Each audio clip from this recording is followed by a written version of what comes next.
তো এই মুহূর্তে আমরা যাচ্ছি লাচেন মাঙ্গান হয়ে, আর মাঙ্গান থেকে আমরা নিয়েছি সাংকালেনের রাস্তা। তিস্তা দেখতে সবার ভালো লাগে, মানে তিস্তা নদী দেখতে সবারই ভালো লাগে, কিন্তু তিস্তা যে কতটা ভয়াবহ রূপ নিতে পারে তার কিছু সাক্ষী তোমাদের সামনে রাখছি। তো দেখো, এই হচ্ছে তিস্তা নদী। তিস্তা নদী পুরো বয়ে আসছে।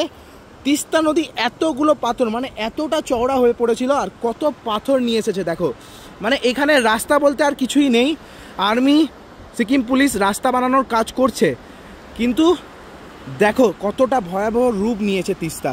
আর তার সাথে এই ব্রিজটাও আগে ছিল না, এই ব্রিজটা ভেঙে চলে গেছিলো, ব্রিজটা আবার নতুন করে করা হয়েছে। এই ব্রিজ দিয়ে তোমরা লাচেং নর্থ সিকিম কানেক্ট করতে পারবে সাংকালেনের রাস্তা হয়ে।